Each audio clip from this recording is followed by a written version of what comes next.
Hello foodies, welcome to ஒரு வடக்கன் foodie. நான் இன்னைக்கு வந்திருக்கிறது ஒரு பாயசம் ரெசிபியோட. Kerala's very own Palada Payasam. Cooked rice flakes, milk and sugar. இதை வச்சு தான் நம்ம இன்னைக்கு பாயசம் பண்ண போகிறோம்.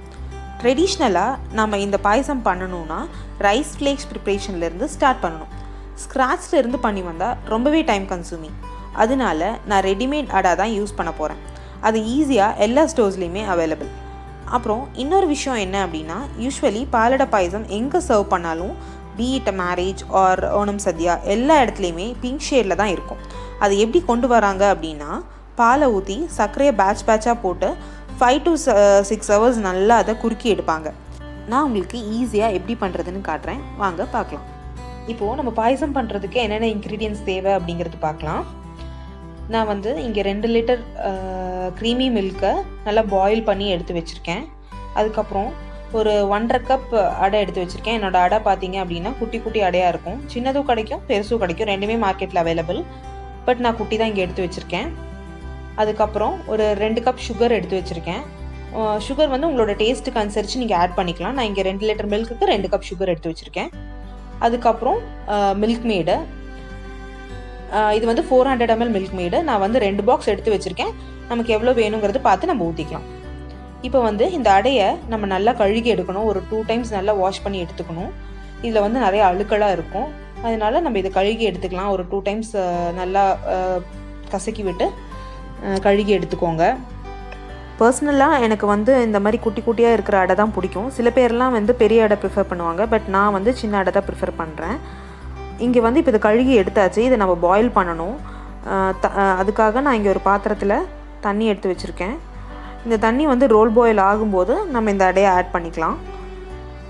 இப்போ இது நல்லா கொதிச்சு வந்துருச்சு. இப்போ இந்த டைமில் நம்ம இங்கே நல்லா கழுகி வச்சுருக்கிற இந்த அடையை அதில் ஆட் பண்ணிக்கலாம்.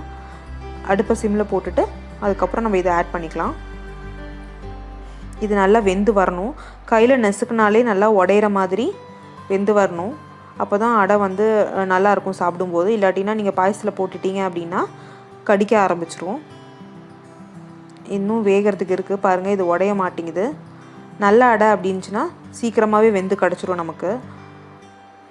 சில அடையெல்லாம் வேகிறதுக்கு இன்னும் கொஞ்சம் டைம் எடுக்கும். வேக வேக இந்த தண்ணியெல்லாம் வற்றி வரும். நீங்கள் அப்போ வேணால் இன்னும் கொஞ்சம் சுடு தண்ணி வச்சு இதில் ஆட் பண்ணிக்கலாம். பாருங்கள், இந்த மாதிரி உடஞ்சி வரணும். அப்படின்னா வெந்துருச்சுன்னு அர்த்தம். நெக்ஸ்ட் நம்ம என்ன பண்ண போகிறோம் அப்படின்னா, நம்மளோட பிங்க் ஷேட் கொண்டு வரதுக்காக என்னோடய சீக்ரெட் டிப் உங்களுக்கு காட்ட போகிறேன். ஒரு பெரிய பாத்திரம் எடுத்துக்கோங்க. அதில் நம்ம ஒரே ஒரு மில்க் மேட் பாக்ஸ் மட்டும் ஆட் பண்ணுறோம். அதாவது 400 ml மில்க் மேட் மட்டும் நான் இங்கே ஆட் பண்ணுறேன் ஃபஸ்ட்டு. அதுக்கப்புறம் இதை நல்லா ஸ்டிர் பண்ண ஆரம்பிச்சிருங்க. விட்டுட்டிங்க அப்படின்னா அடி பிடிக்க ஆரம்பிச்சிரும். அதனால் கண்டினியூஸாக ஸ்டிர் பண்ணிகிட்டே இருங்க. இது நல்லா கரமலைஸ் ஆகி வரணும். அப்போ தான் நமக்கு அந்த ஷேட் கிடைக்கும். அதுக்கப்புறம் நான் எடுத்து வச்ச சுகரில் பாதி சுகர் மட்டும் நான் இங்கே ஆட் பண்ணுறேன். ஒரு 1 கப் சுகர் மட்டும். இதையும் போட்டுட்டு நல்லா கேரமலைஸ் பண்ணணும். இதோட கலரே ஒரு மாதிரி ப்ரௌன் ஷேடுக்கு மாறி வரும். அது வரைக்கும் நம்ம இதை கண்டினியூஸாக ஸ்டிர் பண்ணிகிட்டே இருக்கணும். ஸ்டிர் பண்ணுறது விட்டுட்டோம் அப்படின்னா அடி பிடிக்க ஆரம்பிச்சிரும்.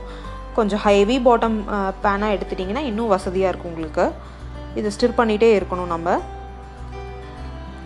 பாருங்கள், இப்போ நம்மளோட கலர் சூப்பராக மாறி வந்துருச்சு. நல்லா ப்ரௌன் ஷேடு வந்துருச்சு.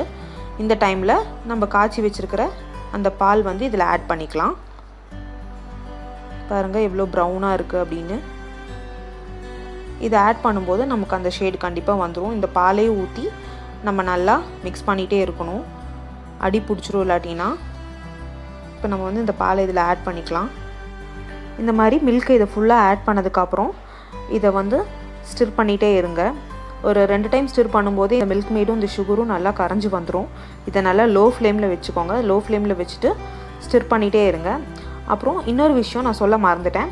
நம்ம அடை வேக வச்சோம் இல்லையா, வேக வச்சதுக்கப்புறம் அதை நல்லா பச்சை தண்ணியில் கழுகி அதை வடிகட்டி எடுத்து வச்சுக்கோங்க. இந்த பாயசம் நல்லா கொதித்து வரும்போது, இந்த பால் நல்லா கொதித்து வரும்போது நம்ம அடாவை இதில் ஆட் பண்ணிக்கலாம். இப்போ இது நல்லா ரோல் பாயில் ஆகுது. இந்த டைமில் நம்ம வேக வச்சுருக்கிற அந்த அடையை இது கூட ஆட் பண்ணிக்கலாம். இப்படி தான் இருக்கும் நம்ம வேக வச்ச அடை. இதை நம்ம கொஞ்சம் கொஞ்சமாக இதில் போட்டு ஆட் பண்ணிக்கலாம். நீங்கள் அடை வந்து ஆட் பண்ணதுமே இங்கே கொதியெல்லாம் அடங்கிடும். திருப்பியும் இது கொதித்து வரும்போது நம்ம சுகர் ஆட் பண்ணிக்கலாம். சில பேர் வந்து இந்த பாலடை பாயசம் ஈஸியாக பண்ணுறேன் அப்படின்ட்டு குக்கரில் பண்ணுவாங்க. பட் எனக்கு அது மாதிரி பண்ணுறதுக்கு ரொம்ப பயம். ஏன்னா பாலெல்லாம் வெளியே வந்துடும், இல்லை ஏதாவது ஆகிடும்னு பயம். இப்போ வந்து இது கொதிக்குது, நம்ம சுகர் ஆட் பண்ணிக்கலாம். பாக்கி இருக்கிற சுகரையும் நம்ம இதில் ஆட் பண்ணிக்கலாம். நம்ம குக்கரில் வச்சோம் அப்படின்னா அது வந்து வெளியே வந்துடும், இல்லாட்டி சம்டைம்ஸ் பிரிஞ்சு கூட போக சான்சஸ் இருக்குது. நம்ம குக்கர் வந்து சாம்பார் வைக்கிறோம், என்ன வேணாலும் வைப்போம், அதனால் பிரிஞ்சு வரதுக்கு கூட சான்சஸ் இருக்குது. அதனால் எனக்கு குக்கரில் வைக்கிறது வரும். சில பேர்லாம் வந்து ட்ரெடிஷ்னலாகவே பண்ணுவாங்க. லைக் 5 to 6 hours நின்று அது இலக்கி அது நல்லா குறுக்கி எடுப்பாங்க. அது ரொம்ப டைம் கன்சியூம் ஆகும். அந்த மாதிரி ஒரு 5 to 6 hours எல்லாத்தினாலையுமே டைம் ஸ்பெண்ட் பண்ண முடியாது. அதனால தான் நம்ம எப்போவுமே ஈஸி மெத்தட் ஆப்ட் பண்ணுறோம். நம்ம இப்போ இங்கே பண்ணிகிட்ருக்கிறது பாலடை பாயசம். பாலடை பிரதமன் இன்னொன்று இருக்குது. அது வந்து மில்க்குக்கும் சுகருக்கும் பதிலாக நம்ம கோக்னட் மில்க்கும் ஜாகரியும் யூஸ் பண்ணுவோம். அது உங்களுக்கு நான் இன்னொரு நாள் பண்ணி காட்டுறேன். எப்போவுமே எந்த பாயசம் பண்ணுறதா இருந்தாலும் நீங்கள் வந்து ஃபுல் க்ரீம் மில்க்கே ஆஃப் பண்ணுங்கள், அதுதான் நல்லாயிருக்கும். நான் இப்போ இந்த பாயசமில் ஒரு சொட்டு தண்ணி கூட நான் ஆட் பண்ணல, வெறும் மில்க் அண்ட் மில்க் மேட் மட்டும்தான் யூஸ் பண்ணியிருக்கேன். அதுவுமே பார்த்திங்கன்னா ஃபுல் க்ரீம் மில்க் தான் எடுத்திருக்கேன். நல்லா திக்காக இருக்கும் அது எப்போவுமே. அண்டு உங்களுக்கு இன்னும் இது ரிச்சாக வேணும், திக்காக வேணும் அப்படின்னு நீங்கள் நினச்சிங்க அப்படின்னா நான் வந்து இங்கே ஒன் டின் மில்க் மேட் மட்டும்தான் யூஸ் பண்ணியிருக்கேன். நீங்கள் 2 டின் கூட யூஸ் பண்ணிக்கலாம். அப்போ இன்னும் உங்களுக்கு திக்காகவும் கிடைக்கும், இன்னும் கொஞ்சம் ஷேடும் ஜாஸ்தியாக இருக்கும்.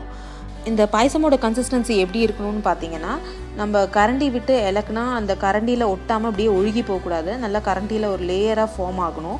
அப்படி இருக்கும்போது நீங்கள் வந்து இது ஸ்விட்ச் ஆஃப் பண்ணிக்கலாம். அண்ட் இது வந்து ஆறுனதுக்கப்புறமும் திக்காகும். அதனால் நீங்கள் வந்து ரொம்ப குறுக்கிட்டு இருக்கணும்னு அவசியம் கிடையாது.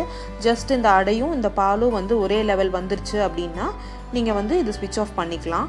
அண்ட் இது வந்து பண்ணிவிட்டு நெக்ஸ்ட் டே சாப்பிடும்போது இன்னும் நல்லாயிருக்கும். நல்லா க்ரீமியாக நல்லா ரிச்சாக இருக்கும் இது சாப்பிடும்போது. ஆனால் ஃப்ரிட்ஜில் வைக்க மறந்துடாதீங்க. ஃப்ரிட்ஜில் வச்சு நெக்ஸ்ட் டே சாப்பிடுங்க. அப்போ வந்து நல்லா ரிச்சாக இருக்கும் இது.